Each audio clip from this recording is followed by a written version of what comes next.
Welcome back to Noir Alley. I'm your host, Eddie Muller.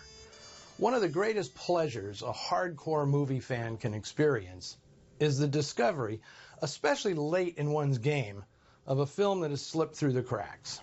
Now, this was certainly the case for me when, after years of watching, researching, and writing about film noir, I discovered a dark little jewel that Warner Brothers made in 1951 called Tomorrow is Another Day, which I'm thrilled to present to you today. Now, with such a crummy title, it's no wonder the film escaped critical reappraisal and viewers, which is especially unfortunate because this movie is brimming with simple and stylish pleasures, especially of the noir variety.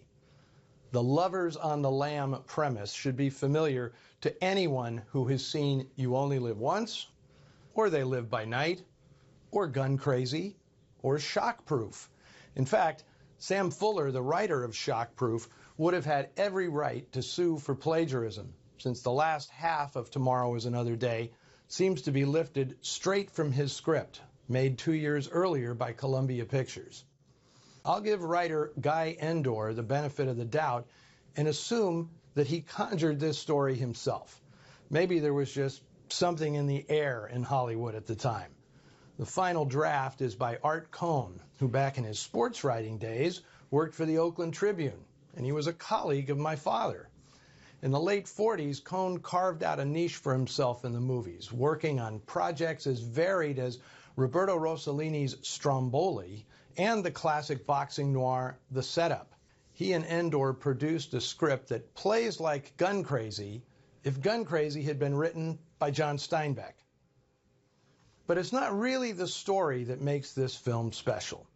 Its director, Felix Feist, was barely a household name in his own home, but he had a flair for depicting volatile characters in confined spaces, as shown in two of his earlier B films, The Devil Thumbs a Ride and The Threat. Those pictures displayed how creatively Feist could manipulate a minuscule budget. But Warner Brothers had bigger plans for this picture, a project once tailored for John Garfield, although the lead ended up being played by Steve Cochran.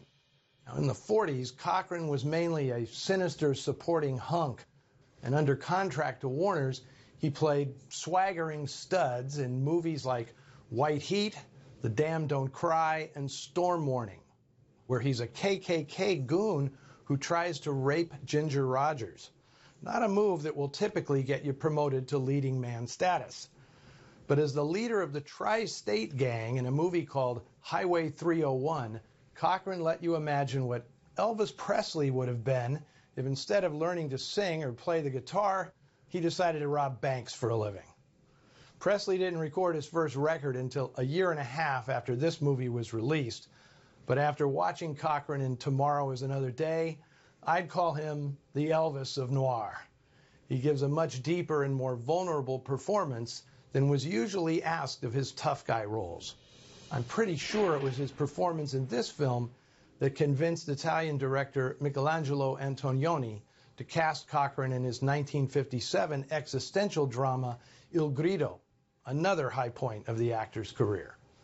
Now, I'll have more to say about Cochran after today's feature. His co-star in Tomorrow is Another Day, Ruth Roman, was clearly cut out for noir. Some of her earliest professional work was as a model for the cover of True Detective magazine. By 1950, she had appeared in a number of major movies without ever playing a particularly memorable character. In this one, she got maybe the best role of her career, flinty taxi dancer Kay Higgins, a hard-as-nails dame who gradually opens up to the possibility of kindness and affection. And she's a blonde, a first and only for the actress, as far as I know. Prior to this, Roman had made Strangers on a Train for Alfred Hitchcock. Also coming over from that picture is director of photography Robert Burks, whose facility with difficult camera setups and his ability to integrate location footage with back projection is brilliantly displayed in several exciting set pieces. I promise you'll never again see a car carrier on the road and not think of this film. Now look, you're not going to find anything groundbreaking or revelatory in this movie. I think of it more like a familiar jazz standard you've heard hundreds of times, but then you're suddenly surprised to hear it played in a fresh and soulful way, albeit a minor key. You may have taken this trip before, but it's still a great ride. So let's follow this pair of sexy misfits as they go on the run in Tomorrow is Another Day.